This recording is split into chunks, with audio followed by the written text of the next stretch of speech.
Hi, I'm Shawn Scott here with WBRO, and today we're interviewing a Democrat candidate for the 77th Judicial Circuit, Parker Hudson.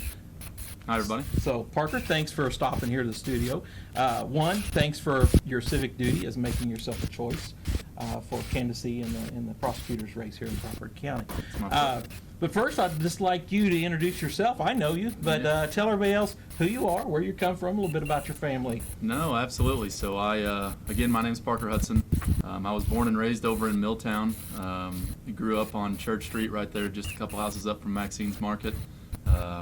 My parents are Kurt Hudson and Laura Hollis. Used to be Laura Cracilius. And I always like to let everybody know, my family background growing up, I had such a great, loving, supporting, structured family. My parents were divorced, but that actually wound up being a positive aspect of my life because not only do I have, a stepmother now that my dad has remarried here in the last 5, 6, 7 years, somewhere along those lines, but I also gained a stepfather in Terry Hollis that I've had since I was 3 years old and consider him as another father. And life growing up in Milltown was kind of the idyllic life for a kid, right?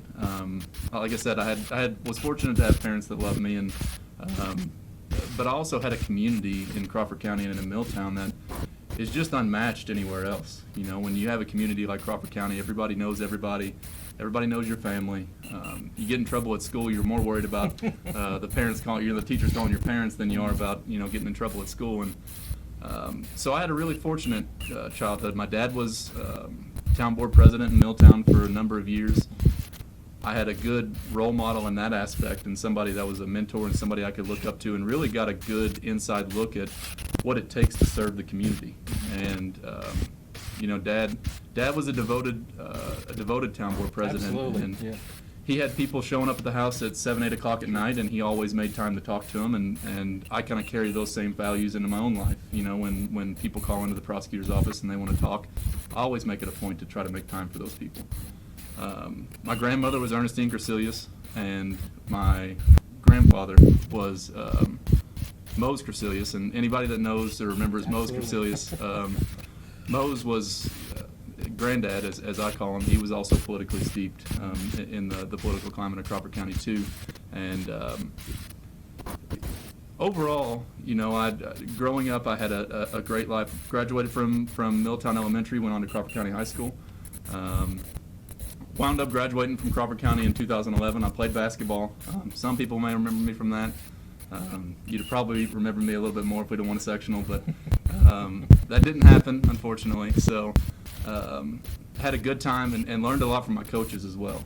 A lot of the things, and I can talk about that more as time goes on, but I learned a lot of values from the teachers that I had when I was in high school. There are still teachers to this day that I talk to, and things that they've taught me, not necessarily how to read a book or how to pass a test, right? It's the values that they instill in you in a community like we have.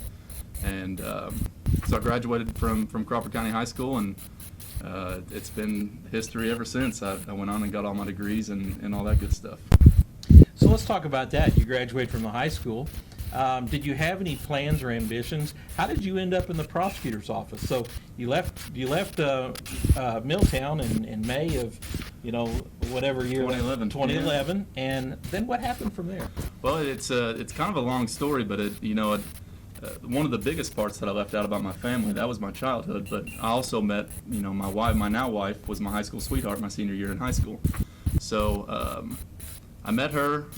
At the time, I think it was probably a pretty sketchy situation, but she wanted to go to Ball State. I didn't have any idea where I wanted to go yet. I followed her, even though we'd only been dating for 6, 7 months at the time. She may have thought that was a little bit weird at the time, but I'm glad that I did. We both went to Ball State, and I had no idea what I wanted to do. I went up there with zero clue about what, after these 4 years, what's Parker Hudson going to be doing. But sometime around my sophomore year, something dawned on me, that I really needed to start taking my education more seriously than I was doing, and I really liked my political science classes, and I really liked things of that sort, so I decided that I wanted to become a lawyer. So I called my mom and I called my dad, and I said, hey, I really think I'm going to go to law school, and they were all for it. And so at that point, in taking my education more seriously, I also took the opportunities, extracurricular opportunities, to try to better myself as well. And that was in the form of joining the debate team and the mock trial team and the speech team at Ball State, and had the amazing experience of being able to travel across the nation. And eventually I wound up being able to debate in the World Championships in India. And those experiences were formative as well. Don't get me wrong, I wasn't the greatest debater. You know, I got smacked around by some big teams, Sure. you know, and going, and you think you're a good debater until you go up against some bigwig from Stanford and they put you under the rug. And but those are all experiences that I really enjoyed, and I wound up getting my double major in political science and legal studies from Ball State. At that point, my wife, my then girlfriend, Crystal, she was majoring in journalism, and you know, we at that point, the awkwardness had gone away, and we were pretty serious about being together. And we didn't get married till 2018, but we decided we were going to go to law school together.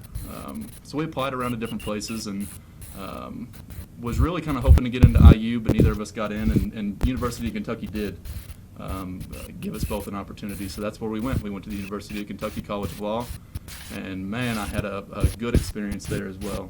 You know, when one thing about law school is, you know, in undergraduate times, excuse me, in undergraduate times, you're there with a bunch of other kids. You know, everybody's 18, 19, 20, 21 years old. When you go to law school, you're there with, you know, there were some kids in my class that were 40-year-old people that had already had a career at that point. So it really, they don't hold your hand through that process, and you're kind of expected to have the maturity that you expect out of a lawyer whenever they come out of law school. And I took advantage of every opportunity that I had in law school as well. I was able to get a great education. I had great professors. I learned a whole lot, and I was able to also, I had a connection. And it's funny, you know, my stepdad, I mentioned Terry Hollis is my stepdad.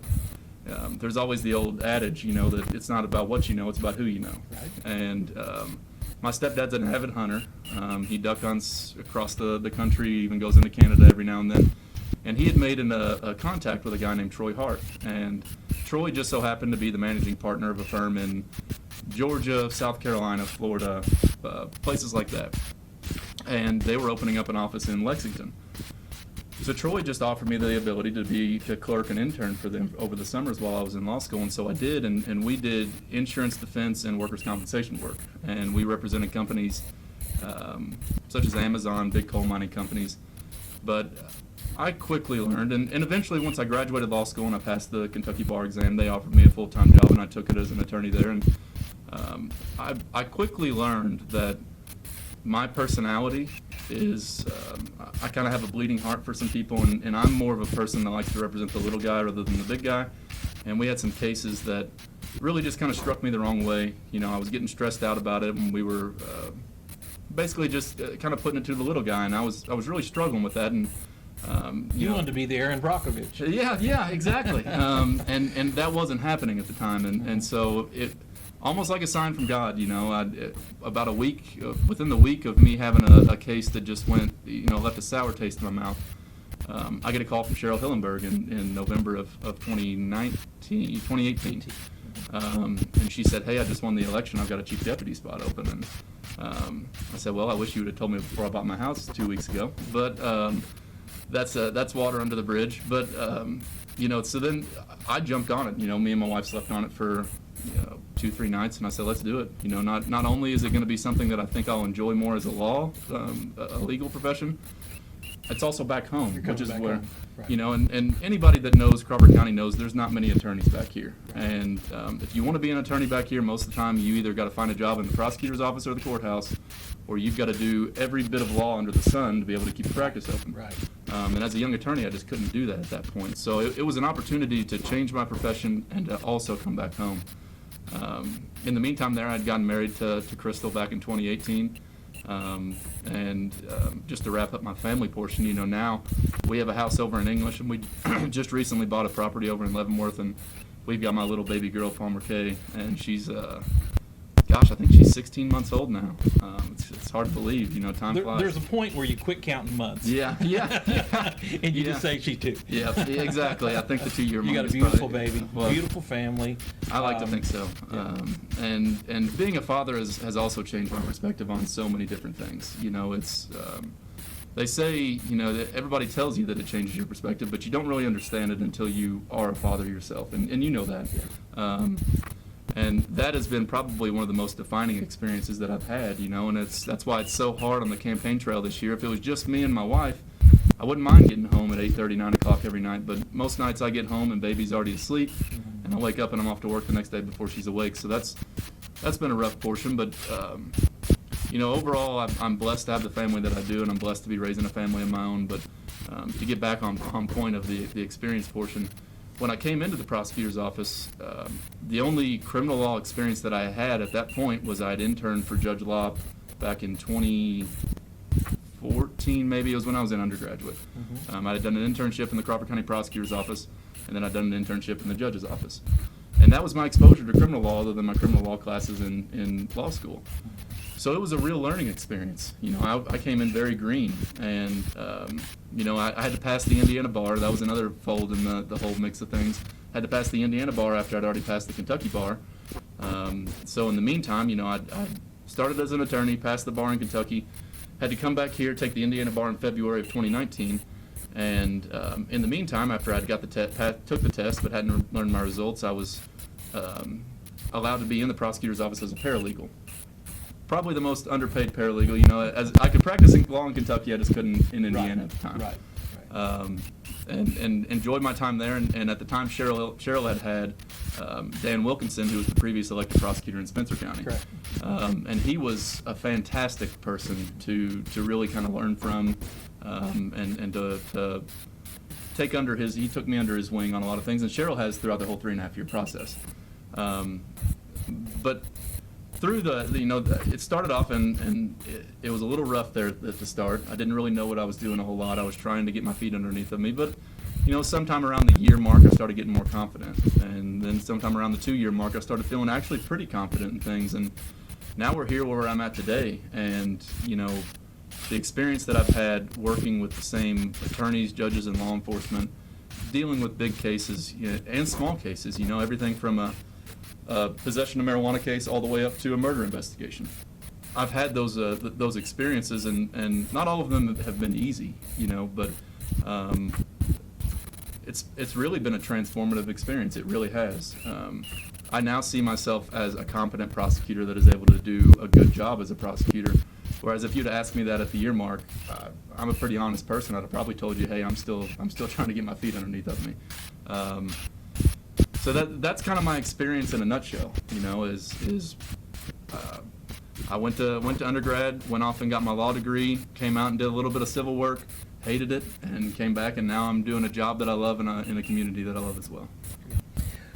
Can you tell us a little bit about what happens and we'll be specific to the Crawford County Prosecutor's Office because that's where you work at. You have an intimate knowledge there. But what happens in the prosecutor's office? What kind of different things go on in there besides court? I mean, we obviously know that you're an attorney for the court. Right. So tell us a little bit about what goes on in Crawford County. You know, I think when a lot of people think about the prosecutor's office, they know the typical things, right? You know that an officer arrests somebody on the side of the road, they get arrested, they go to jail, we file charges after they submit a probable cause affidavit, and then we go to court. But there's so much more that goes on in the prosecutor's office than just that. You know, not to mention the cases that we don't file, you know, that we have to talk and investigate all these cases that don't wind up ever even going to court in the first place. That takes up a chunk of time. But probably the easiest way is just to kind of break down our office staff Sure. and kind of what they do. And we're fortunate at the front desk position. They handle, it's Tristan Piercy. He's a hometown Crawford County boy. He's younger. He's a little bit more techie. So me and him together, we're pretty much the only two techie guys in the office. So any technological problems that we've got to deal with, and Cheryl is probably the first one to tell you she's not very techie. I'll be the second one. Yeah, yeah. But Tristan handles every person that comes to the door, and I'm sure everybody can imagine not everybody that comes to the door is a happy person. And a lot of the times they come to the door asking a question or asking for a solution that we can't give them. But he also handles any pretrial diversion and infraction deferral tickets that we have, and he prepares some of our standard motions and orders that we have to do and to go into court. And then you move on down the office line and you've got Roxanne Morgan. And she is a godsend for our office. She's been there the entire time since Cheryl started, and she's our child support administrator.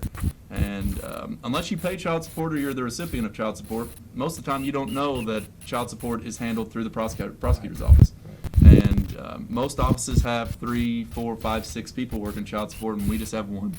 And she's honestly paid less than any other child support person in the region in comparable places.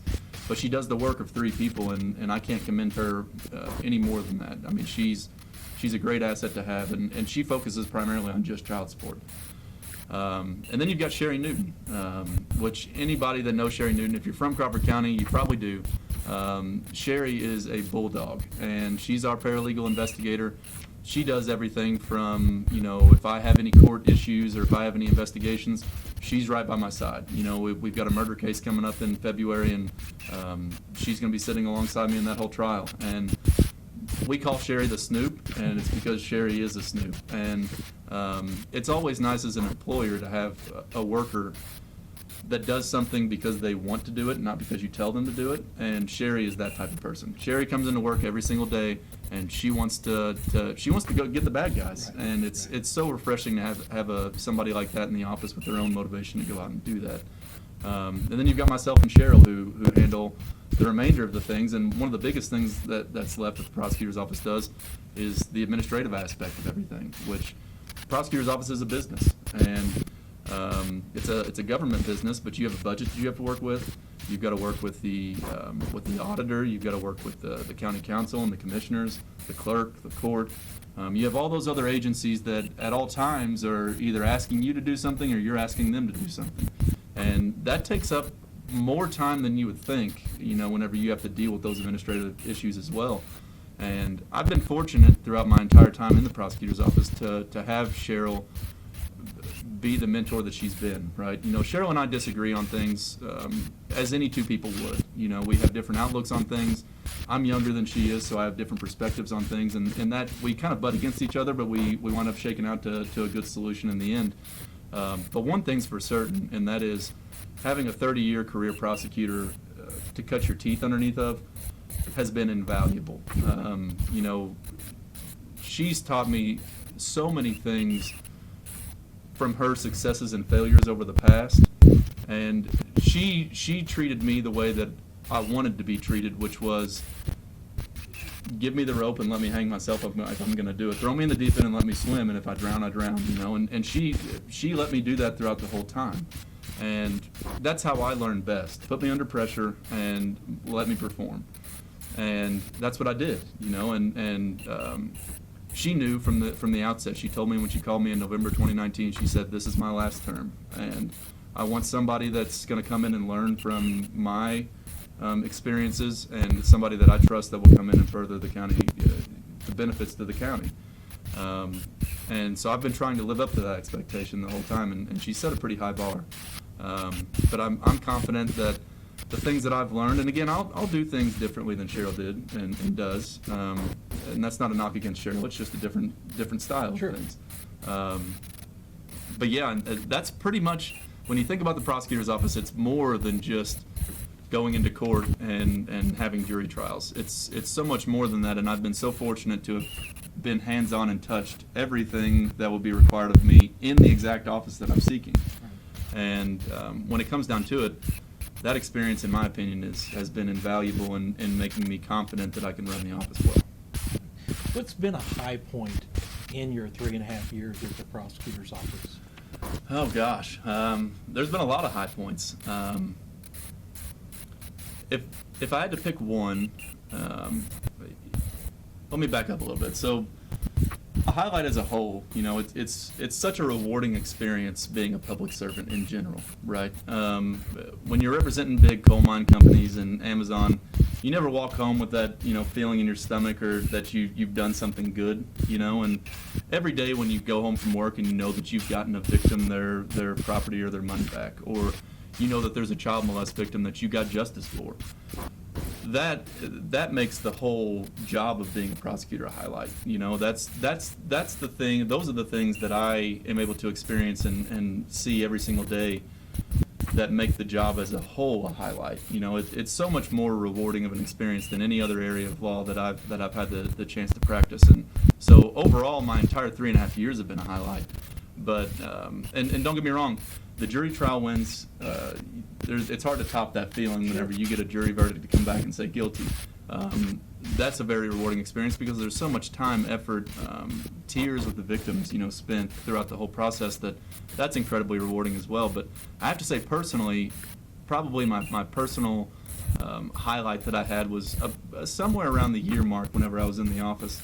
And I had the chance, and again, Cheryl just kind of threw me in the water and let me swim on a big suppression hearing that we had against Big Mark Berger.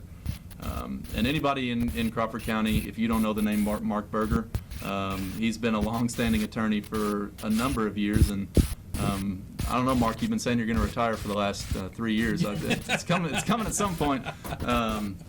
But we had a big suppression hearing on a big case, and I had worked the case from start to finish up to that point. And for anybody that doesn't know, you know, a suppression hearing is when you have a search warrant and the defense attorney challenges it. And if the search warrant goes away, in most cases, that means the whole case goes away. So it was a big hearing, and I think it lasted 2.5 days in front of Special Judge Claypool. And it was a daunting time, you know. But when you think about an attorney across the aisle, I always like to have good attorneys across the aisle, but it doesn't make it any easier. Sure. And when it comes down to picking attorneys that you probably don't want on the other side of the aisle if you're trying to win the case, one of them is Mark Berger. You know, you got the Barbatos, the Mark Bergers, the Mark Phillips, people like that. So it was not only a lot on the line, but it was a bigwig that I was having to go against. And, you know, I had to prepare all my officers. I had to submit all the evidence. And Cheryl didn't even come to court. She said, "It's your baby, you go." And so I put the time and effort, and I put the energy into trying to make to get the outcome that we needed, and I won. And that night coming home was the first real time that I knew, okay, I can do this. You know, I saw the direct efforts, you know, the direct results from the efforts that I put in. And it was kind of, that was a turning point. That's why it's probably my biggest highlight. It was the first time that I really had a good win, that it helped me realize that here's the results of what you're doing every day. So again, the whole job of being a prosecutor is such a rewarding experience. But as a highlight, that's probably my favorite highlight. You know, you bring up Mark Berger, and I think that's great to point out is that a good defense attorney is a very important part of the judicial system. They're not the bad guy. They're actually the good guy to make sure that there's a checks and balances within the court system, that the prosecutor's not just making willy-nilly charges or, you know, just going with everything that flows through. And I think it's important for our judicial system to run correctly. And on top of that, having, you know, as you said, we do have some great defense attorneys here in the county, and they make sure that you and the law enforcement officers are doing their job. I myself have had that same experience of being against some of these in suppression hearings, and those attorneys bringing out these points, it keeps you sharp. It keeps you knowing where you're supposed to go, and that you're giving a full effort, and you're not just kind of halfway, you know, going through the motions. Right. So yeah, that's the defense attorneys. I think people they miss out that is a crucial point. There will never be a court. I can only think of only a few cases that I know of Crawford County that someone has ever represented themselves. Right. And in a sense, they're still a defense attorney. They're just maybe not an attorney, but I have seen that happen before. No, and you know, I'm a very competitive person. You know, I'm very laid back, calm, relaxed. That's just the person that I am in my personal life. Who you see right now is who I am all the time. But when I step in a courtroom, kind of the same way as whenever I step on a basketball court, you know, I turn competitive, and my goal is to win the case. Now, I'm not mean, you know, I'm not angry, but I kind of turn into a different person. And you know, I always harken things back to basketball, and you never played as well whenever you played against teams like Candleton. You always played well whenever you played against teams like Paoli and North Harrison. Right. And that was because you had better competition. Sure. And those are the games that make you a better player. And it's the same thing goes, like you were saying, with a defense attorney. You go against the good attorneys, the ones that put in the effort and they press you on the issues that they need to press you on, and they do their job to advocate for the defendant. and everybody comes out better, right? You become a better attorney. Law enforcement officers become better officers because they see what they're going to be, the issues that they had in the investigation, and you're exactly right. A lot of people think of a defense attorney as how in the world could that person do that job? You've got a child molester, you've got somebody along those lines. How could somebody ever represent that person? But it's incredibly important that we provide defendants the same rights as everybody else, and they have a right to go through and challenge all of our evidence that we have in the case. And again, you being a law enforcement officer, you know this just as well as I do. There's a big difference between, somebody being on scene and seeing something happen and thinking all of that stuff can come into trial versus what you can actually get in a trial. Sure. And, a lot of the times you see a newspaper clipping and you're like, how in the world could that person ever get off of that charge, But what you don't see behind the curtains are all the motions in limine and all of the procedures that go on that basically dwindle everything that you do into a trial down to here's your evidence, and that's what you have to assess at that point. And a good defense attorney comes in and dwindles those down as little as they possibly can. And I've been fortunate to have, Mark Berger's one of them, but we've had the Mark Phillipses and the Bart Toes and the Matt Blantons and people like that come in and they really make you a better person, and they make you a better prosecutor. And that's beneficial for everybody in the community as a whole when you have somebody on the other side of the aisle that's willing to advocate hard. And I appreciate that out of those guys. I really do. What can you see? Is there any current flaws? I know you can't change the judicial system, but is there any current flaws, or what do you see as maybe a downfall in our judicial system here in Crawford County? No, yeah, I think from what I've seen since I've been in the prosecutor's office, and some of it has to do with COVID, right? For those 2 years that we had no jury trials, no in-person court hearings, those are difficult times, as a prosecutor, because a defendant knows that they aren't going to trial, so you better give me a better deal.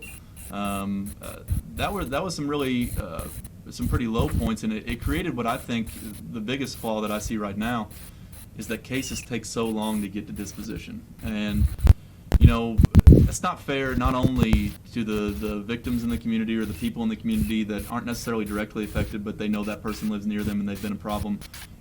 That's not fair to them, but it's also not fair to the defendant, right? If you've got somebody that's charged with a level 5 felony and they're waiting 2.5 years to figure out if that's going to be on their record, that's not fair to them either.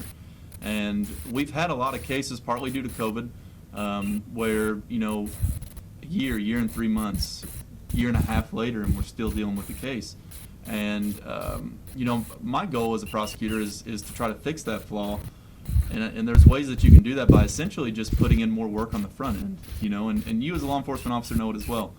It's easier, it's not popular, but it's easier if I tell an officer at 2 o'clock in the morning, hey, stay on scene an extra 30 minutes, make sure you talk to this person, make sure you gather this piece of evidence, make sure you do this, because it's going to take you 2 hours later if you want to do it, or you may not even be able to do it at all. Sure. But, preparing your case for trial from the outset is what's going to make those situations go away. And that's because you gather everything that you would need for trial, you present that to the defendant, and at that point they can either take a deal or go to trial. And so that's one flaw that I see that I would like to stop is let's get these cases in and out, and if there's a good charge, then they need to plead guilty to it or they need to go to trial, and if it's a bad charge, we need to either plead it down a little bit or get it out. But I don't want to see any more cases where it's a year and a half, 2 years down the road. Again, that's just not fair to anybody involved. So, come November the 8th, if you was to be successful, when you get handed the keys from Cheryl, and January the 3rd on Tuesday morning you come in, would you have any immediate changes that the office would see or the public would see, or what kind of a goal would you be working towards, maybe even long term? Well, I'm going to fire all my staff. I'm kidding, guys. I'm kidding. No big changes like that. But I if you had to ask me what takes up most of the time in our office from when you think about the way the community deals with crime, probably 80% of the cases that come across my desk are thefts and meth or other controlled substances. And that's an issue, right? It's not an issue unique to Crawford County. It's everywhere in Indiana. And, I'd be lying through my teeth right now if I could sit here and say that my goal is to eradicate all crime and I'm going to do it, because no prosecutor would have a job and no law enforcement. Crime will always be here, and there's no way you can get rid of it. But I do think there are solutions that you can put in place to try to remedy some of that. Like with the thefts, for instance, right? We're a rural community, and if Farmer Joe has his outbuilding or his barn broken into and he has 2 chainsaws taken, there's no serial numbers, there's no video footage, there's no fingerprints, that's a difficult conversation, because you have to tell them, and law enforcement officers, when they respond to scene, have to tell them, listen, there's nothing we can do because we can't find the person and we can't find the items. And that happens more times than I can count. And that's frustrating, because there's a simple solution, which is we need to put things in place that can allow us to collect that evidence. And in today's day and age, video cameras are everywhere and easily accessible, but they're not always cheap, right? And one of the things that I would like to do is to explore some options to see if there's ways to have a program, or maybe you have a grant-style program where you could give people cameras that would need them, that couldn't otherwise afford them, or if you had a bank of cameras in the prosecutor's office, say 15 or 20, and you were able to say, okay, you're having consistent theft problems, borrow a camera on lease from us for 3 months and put it on your property. I think that's one way to try to mitigate that issue. But then the biggest issue that we have in Crawford County from a crime perspective is substance abuse. And you know, my position on those crimes, in general as a prosecutor, right, I'm not afraid to give people chances. I think any prosecutor with a little bit of compassion in a community as small as Crawford County, you kind of have to, you know, and the goal in every single case, at least my philosophy on the goal in every single case, should be what makes Crawford County better as a whole at the end of this case. You know, sometimes that means prison. You know, that it really does. You've got violent crimes. Those people need to be held accountable, and they need to go off to prison, and there's no doubt about that. But when you think about it with substance abuse, you know, I'm willing to give somebody a chance and give them an opportunity to better themselves, because the goal should be what's going to make that person not use and not be a criminal at the end of the day. And if you stick somebody in jail for 180 days and they come out and they still continue to use drugs and they still continue to steal stuff and they still continue to you know, batter their family members, nobody's better off from that, and the jail did nothing to do to remedy that problem. So I'm more than happy to try to implement those programs and those policies and to try to get somebody the services that they need outside of the jail to be able to do better. But when you come back before me the third, fourth, fifth, sixth time, there comes a point when you have to start holding people accountable. And I tell every defendant whenever I plead them guilty in the courtroom, and I say it every single time, listen, I'm Mr. Nice Guy today, but if you come back before me next time, it's not going to be the same deal. And that's the philosophy that I take forward every day in the office. But you look at folks, and for those of you that you know, I know when I first came into the prosecutor's office, I didn't have nearly the exposure to substance abuse as I do now, just being a prosecutor. And everybody in the community, you're blessed if you don't have a family member or a loved one that has been touched by that epidemic. It truly is rampant. But if you're out there and you think that those people can't change, there are success stories across our county galore, right? Yeah. And one person that is immediately comes to mind, and there's multiple, but is Aaron Cox. You know, Aaron Cox was in deep in the criminal world in substance abuse 5-6 years ago. Now she works in the sheriff's department, you know, and she's turned her life around, and not only works in the sheriff's department, but she's devoted her life to helping other people in that same situation. Right. And if you can get that outcome in every case, it would be a dream, but it's not going to happen, right? But you have to give people the opportunity to be able to try to get to that outcome. And when people can do it through the stories that you see people do it in. And so I would like to start trying to remedy some of that problem. And don't get me wrong, drug dealers are a whole different ballgame. You know, drug dealers are the people those are the ones that do need to go to prison. And some drug possessors need to go to prison too. There's no doubt about that either. But I think a different approach and a little bit of compassion can really start to make a change in the community on that front. So that's the 10-foot view, right? Those are the two immediate issues that I'm going to tackle if I were to get office. But I also think, and it kind of ties into the substance abuse issue, I also think, you know, I always like to look at things from a 30,000-foot view as well. And what can I do as a prosecutor in the next 4 years, and if I were to win and I'm eventually going to be running again, what can I tell voters 4 years from now that is one thing that I would like to see, as a whole, done better or done differently, and to make a change, and that is establishing a relationship with the community, right? Most people think of a prosecutor as somebody in a black suit that goes in the court with a straight face and just argues for everybody to go to prison all the time.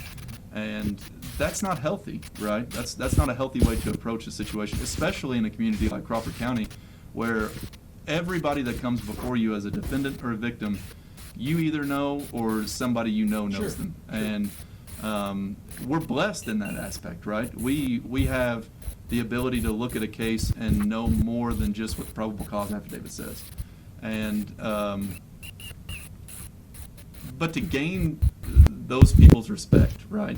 Because until you've been involved in the criminal justice system, either yourself or with a family member, you don't understand how stressful and life-altering that situation can be. And, I've had just as rewarding of experiences after I've shaken a defendant's hand and sentenced them to prison for 4 years, and they've came back afterwards and said, Parker, you changed my life for the better, because if I would have just gotten out of jail and went back down to Marengo, I would have probably kept doing drugs and been in the same position. And that's just as rewarding, knowing that holding that person accountable gave the outcome that I'm looking for, as somebody that, we had them in jail for 5 days, we sent them off to some intensive inpatient treatment program, and now, or a halfway house of some sort, maybe they found God, and now they're a better person at the outcome. That's a rewarding experience as well. But in both instances, right, you have to have a level of respect. A defendant that goes to prison has to respect the fact that you've done that, and they have to know that you've given them a fair shake. And the only way to do that is to give a fair shake to everybody, right? And to set that example. And so at the end of my 4 years, that's the goal that I want to get to. I want everybody in the community, whether or not I've sentenced you to prison, or whether or not I've helped you as a victim, or I've done something along those lines. I want everybody to have a respect for the prosecutor's office, that I'm doing my job, I'm holding people accountable, I'm being stern when I need to be stern, I'm being a little more lax whenever I need to be a little more lax, and overall, I have the best interest of the community at heart. And just as a person and as a prosecutor, that's at the end of the 4 years. If I can't stand in front of this camera again then and say, I've gained the respect of the community members and community organizations, that will be a failure in my book. And it's true, and I've talked to so many people in the past, with our county being a uniquely tight and small community, and as you said, that you either directly know that person or somehow directly related with somebody, where they always go 6 degrees of separation or whatever. But that's true. We go to the same JC store, we go to the same ball games, and I've always talked with other officers that have come into the area, whether they're not from the area or they're new to law enforcement. I've said, treat the people, and I learned that from my father. And I had so many people who had, maybe I was dealing with that person for the first time, but my father had put handcuffs on him maybe 10 years before. Right. And they would all say, your dad was a heck of a guy. Even though I was a jerk, I deserved it, Exactly. And so I think as long as you're doing your job, it's not like you went out looking for them. They typically did something that brought attention to them.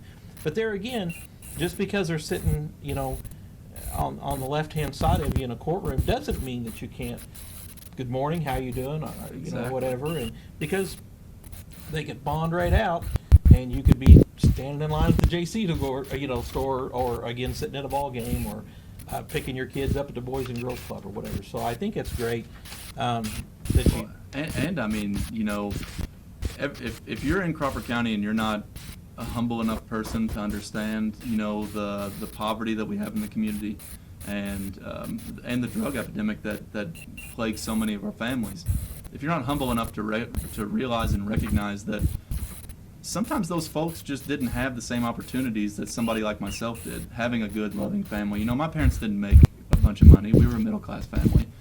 But I was always raised to under the philosophy that everybody puts their pants on one leg at a time in the morning. Whether you're a farmer going off to tend the fields, or you're a lawyer that goes and sits in front of a desk all day. And it's easy to lose sight of that as a prosecutor, because you have so much power. And with one stroke of a pen and you sign a felony warrant, you could ruin somebody's life for the rest of their life. But you're exactly right. You have to recognize that the criminal defendants are human beings too, and they're also community members. And our county as a whole needs somebody that's going to come in, give them a fair shake, respect the fact that they are another community member that may have done something wrong or may not have, it's alleged at the time. But going into it with humility and being humble and saying, okay, let's look at this case and try to work out the best solution, and take into account the fact that they may not have had the greatest life growing up, or they may not have had those opportunities. I think that's incredibly important. Great. Parker, you've been campaigning now as the Democrat candidate since summer, I'm assuming. Yeah. So if anybody has any further questions, they'd like to talk to you a little bit more. I know we've only got, just a week and a half left. 2 weeks now today. 2 weeks today. If anybody has any questions here in the next couple of weeks, how can they reach out to you? How can they make contact? No, absolutely. So I tell the same thing to people whenever I knock on doors. My personal cell phone number is 812-572-2973. It's on every business card I hand out. It's on every door hanger. And that is the best way to reach me, text or call. I can't promise you I'll get back with you on the first ring, but I will get back with you. And don't be afraid to reach out to me, right? I know it may seem daunting if you don't know me, but some of the best conversations that I've had with folks are people that didn't know who I was, that may be on the other side of the political aisle, and after a good conversation, they realize that just because I'm running on the Democrat ticket does not necessarily mean that I'm part of this big left-wing agenda on the national level, right? My job as a prosecutor is to come in and make the county safe every day. And none of my national views have anything to do with how I'm going to run the prosecutor's office. They can't, because you have to be objective in everything that you do. So feel free to reach out to me. I would love to speak to you about my policies. I would love to speak to you about any issues that you may have, or anything that you think that I should be doing differently than I already have for the last 3.5 years. Please reach out. I would prefer you to do that rather than make a decision whenever you cast your ballot and haven't talked to me whenever you feel like you could have and maybe flesh some things out. Great, thank you. Absolutely. I really appreciate you taking the time here to stop in. Again, I feel like it's important that people do stand up, especially if somebody as young as you. And I mean, that's a big thing, putting yourself in as a candidate, part of your civic duty. And so, again, I want to thank you for doing that. Two, coming back to Crawford County and make it even a better option there. So again, you don't have to thank me for that. I thank everybody here for accepting me. There you go. Yeah. So again, Shawn Scott here with Parker Hudson, Democrat candidate for the 77th Judicial Circuit Prosecutor's Office in Crawford County. So again, if you enjoyed this video, I hope you reach back to us and ask us to do some more. So again, thank you very much. And don't forget to vote on November the 8th. Thank you.